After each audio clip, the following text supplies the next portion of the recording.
I sat him down and handed him my phone, my heart hammering against my ribs like a trapped bird. On the screen was everything I couldn't say out loud. A post I'd written to strangers about how I felt I was losing him. For months, our bedroom had been silent, my libido non-existent, and the distance between us felt like a physical weight. I watched his eyes move across the text, waiting for the explosion. But when he finished, he didn't scream. He simply pulled me onto his lap and held me until I broke. My name is Maya, my husband David, and I have always been that solid couple. But after our second child, something shifted in me. The exhaustion of motherhood didn't just take my energy, it took my desire. Every time he reached for me, I felt a wave of guilt, then a wave of resentment. I started rejecting him, not because I didn't love him, but because I felt poured out. I didn't realize that in my attempt to be the perfect mother, I was effectively firing him from the role of my husband. I thought he understood. I thought we were just in a dry spell. I didn't know that while I was struggling to find myself again, David was struggling to survive the rejection. That night, after I finally stopped crying in his arms, the radical honesty began. He looked me in the eye and swore he hadn't cheated. He told me I was the love of his life. But then he paused. He told me there was a truth that would make me insecure, something he would only share if I was truly ready to hear it. I told him I needed to know. He explained that my consistent rejection had decimated his self-worth. To him, I wasn't just his wife, I was his lifeline. Being unwanted by the person you love most in the world is a specific kind of agony. David used to be a Romeo before we met, charismatic, noticed, and always pursued. When he married me, he shut that part of himself down completely. He didn't need external validation, because he had mine. But when mine vanished, that old version of him started to wake up. He admitted that lately, he had stopped shutting down the attention from other women. When a stranger at a coffee shop flirted, he didn't look away like he used to. He let himself feel seen. He started going out to new restaurants and social events more often, intentionally putting himself in environments where he felt lighter and noticed. He wasn't looking for a physical affair, but he was starving for the feeling of being desired. Hearing this felt like a second betrayal, even though he hadn't done anything technically wrong. He admitted that he had started to view me solely as the mother of his children rather than his partner. He told me he was happy our kids had a mother who prioritized him so deeply, but he was mourning the loss of the woman who used to love him. The guilt is eating me alive. I know my distance drove him to this, but knowing he's out there soaking up the attention of other women to fill the hole I left makes my skin crawl. He apologized for taking me for granted and for not seeing how much I would struggle with my own changes. He wants to work through it. He's asking me how we proceed. But how do you compete with the lightness of a stranger's flirtation when you're the one carrying the heavy reality of a household, laundry, and a mortgage? He's been honest, but that honesty has created a new kind of wall between us. Now, every time he goes out to a new restaurant or a work event, I'm left wondering if he's there for food or for the way the waitress looks at him. I ask for time to process. I realize that we both fail to protect the us in the midst of the them. I prioritized the children until there was nothing left for the man who helped me create them.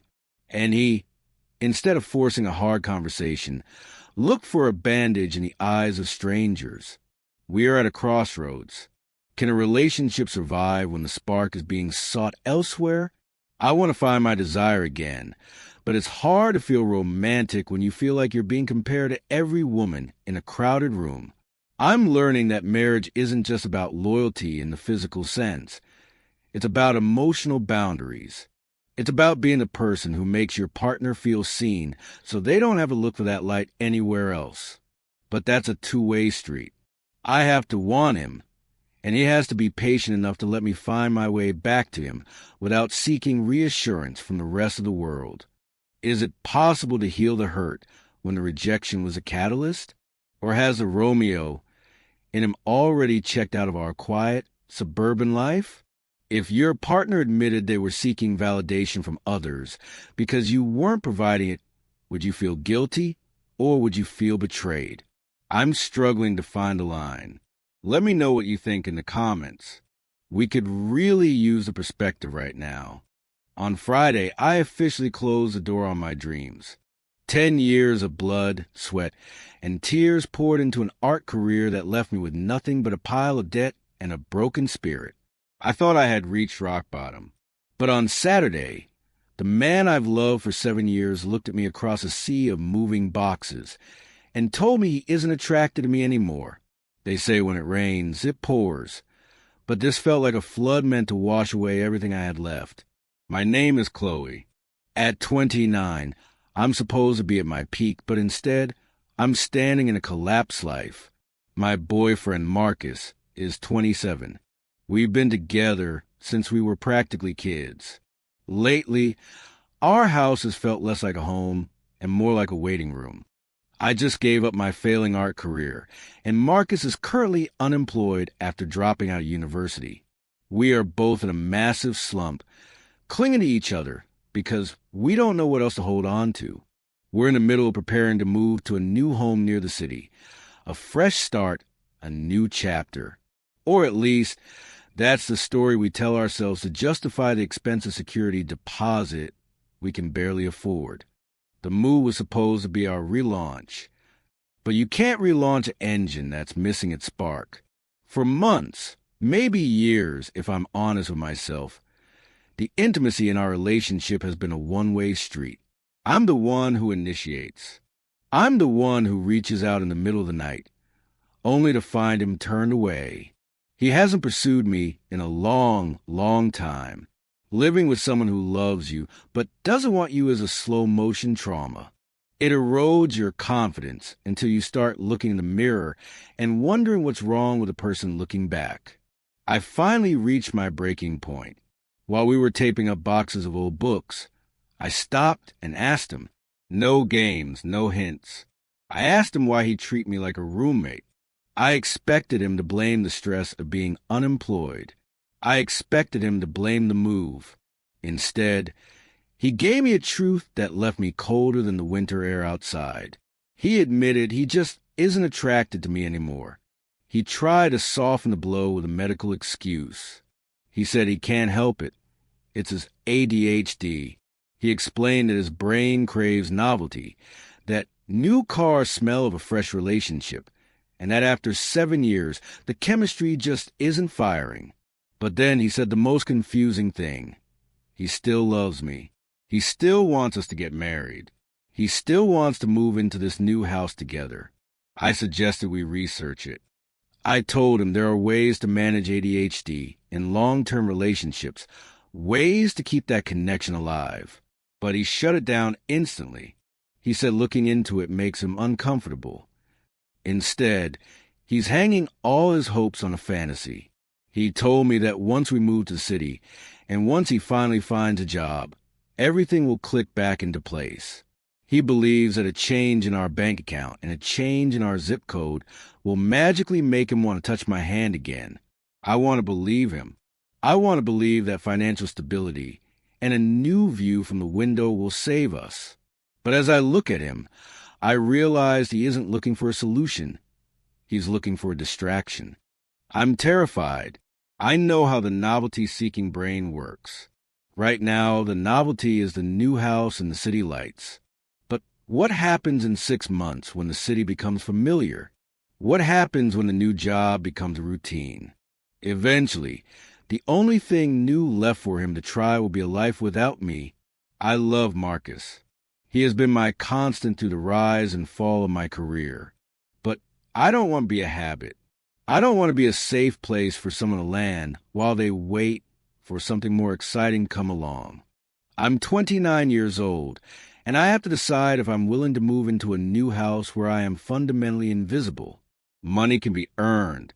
Careers can be rebuilt from the ashes. But you cannot negotiate desire. You cannot move to a new city and expect a heart to change its mind about the person standing right in front of it. I'm starting to realize that the most expensive thing I own isn't the art I couldn't sell or the furniture in these boxes. It's the time I'm spending waiting for a man to see me again. Is it possible for a relationship to survive a total loss of attraction? Or is staying for love just a way of avoiding the pain of starting over? He says the move will fix us, but I feel like I'm just packing my heartbreak into a new set of walls. If your partner told you they loved you but weren't attracted to you, would you stay for the history? Or would you leave to find a future where you're actually wanted? Let me know in the comments. I'm reading them while I decide which boxes to unpack and which ones to keep taped shut. They say that trust is like a mirror. Once it's shattered, you can glue it back together, but you'll always see the cracks in the reflection. For 10 years, I looked into that mirror and saw a successful, modern family. I am the primary breadwinner, a woman who climbed the corporate ladder until I could provide a life of absolute comfort for my husband and our 2 beautiful daughters. I thought I was the one in control. I thought I was a protector. But a week ago, the mirror didn't just crack. It turned into dust. While I was in boardrooms negotiating contracts and securing our children's futures, my husband was sitting in our living room, methodically draining our life savings. He didn't lose it in a bad investment. He didn't lose it to a blackmailer. He spent $40,000, my salary, my overtime, my sacrifices, on a mobile video game. $40,000 in just 6 months. And the worst part? The money was only the beginning.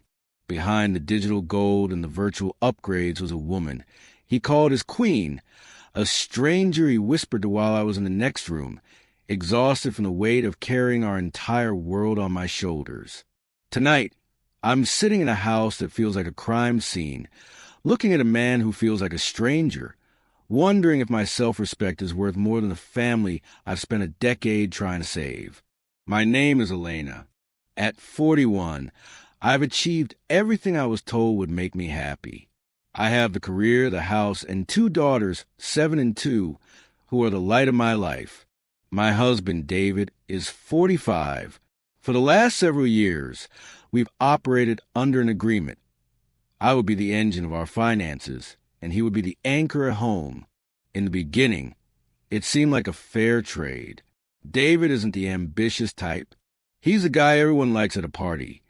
Charming, funny, and effortlessly relaxed. I thought his calmness would balance my intensity. I told myself that as long as the kids were happy and the house was standing, it didn't matter that I was the one working 50 hours a week. But slowly, almost invisibly, the balance started to shift. I noticed I was coming home from a high-pressure day only to find the sink full of dishes. I noticed that stay-at-home dad had slowly morphed into dad who stays at home while the kids play. To keep the peace, I did what so many women in my position do. I lowered my expectations. I hired a cleaning lady. I outsourced the laundry. I took on more of the mental load. Doctor's appointments, school forms, meal planning, just so David wouldn't feel overwhelmed. I told myself I was taking the bad with the good. I didn't realize I was actually subsidizing his checked-out lifestyle. The unraveling started on a Tuesday. I received a notification on our joint account, a small, recurring charge that seemed out of place. It was for a game called Last War. I didn't think much of it at first. Everyone has a hobby. But then I saw another, and another. That night, while David was asleep, a nagging instinct told me to check his phone. I've never been that wife. I've always valued our privacy. But the air in the house felt heavy with a secret I couldn't name. When I opened his messages, I didn't find a video game. I found a second life. He was part of an alliance in the game. And at the center of that alliance was a woman. The messages were devastating. He wasn't just playing a game. He was playing a role. To her, he was a powerful leader, a man of means, a warrior. He was telling her things about his day, his feelings, and his frustrations with his life. The life I was paying for. It was an emotional affair, wrapped in the pixels of a mobile app. But then I opened the App Store history. I began to scroll. $99.99. $99.99. $49.99. The charges were constant. Some days there were 10 or 15 transactions. He was buying power-ups and digital currency to keep up his status in this virtual world, to stay relevant in her eyes. I sat on the edge of the tub in the dark, my hands shaking, as I added it up on my calculator. By the time I reached the 6-month mark, the total was $40,000. I felt a physical sickness in my stomach. That was our younger daughter's college fund. That was the safety net I had stayed up late into the night to build. He had siphoned it off a few $100s at a time, like a thief in the night. He didn't ask. He didn't warn me. He just took. When I confronted him the next morning, I expected him to break down, to beg for forgiveness, to explain some kind of temporary insanity. Instead, I got a version of David I had never seen, the defensive victim. He admitted to the online connection, but dismissed it as just talking. He said the money got away from him. He talked about the game's mechanics, how it pressures you to spend to stay competitive. He tried to make it sound like he was a victim of an algorithm, rather than a man who made a choice every single time he faced AITA payment. We started counseling 3 days later. In the quiet of the therapist's office, the truth started to bleed out. He felt small in our marriage because I was the one with the career. The game made him feel big. The woman in the game made him feel needed. I looked at him across the couch and felt a wave of coldness. He felt small? I was the one working myself to the bone so he could stay home with our children. I was the one who lowered every standard I had just to make him feel comfortable. And his response to feeling small was to steal $40,000 from his family to buy a fake sense of importance? I told him then and there, for this marriage to have even a 1% chance of survival, that money has to come back. Not because we will go hungry without it. I am fortunate enough to earn a good living, but because I cannot live with the knowledge that he stole my labor and threw it into a digital abyss. I told him he needed to get a job. Any job. He needed to feel the weight of what it takes to earn $40,000. Because David has no income and hasn't worked in years, his solution was to go to his parents. This is where the story took an even darker turn. David's parents are comfortable, and they've always adored him. To them, he can do no wrong.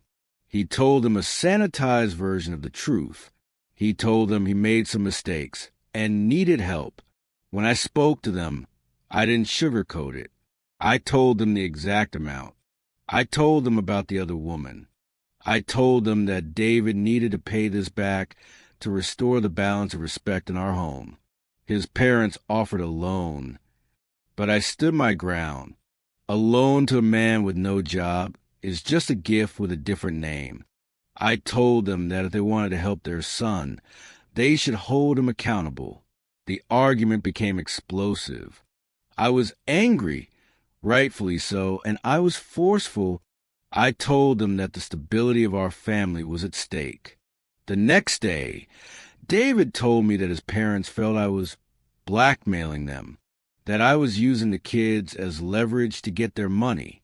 The unfairness of that label felt like a physical blow. I was the one who had been robbed, and now I was being painted as the villain because I demanded restitution. I realized in that moment that David's lack of ambition and his sense of entitlement didn't come from nowhere.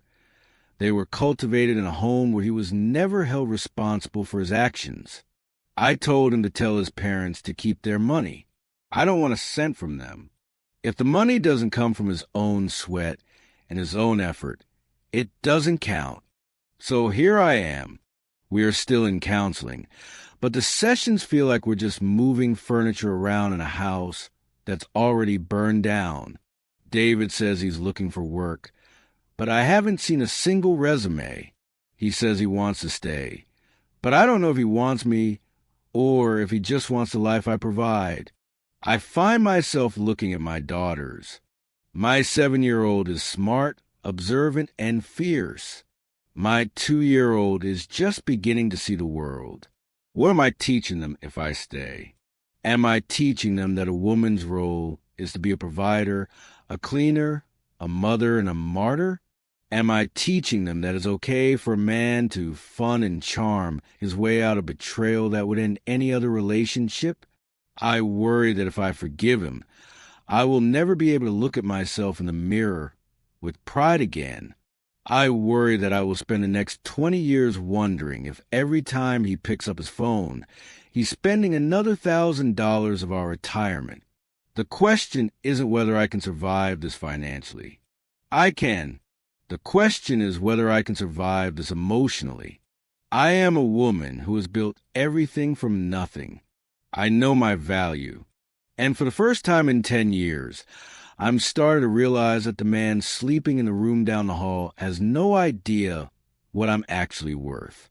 They say the truth will set you free, but they never mention that it usually hurts like hell first.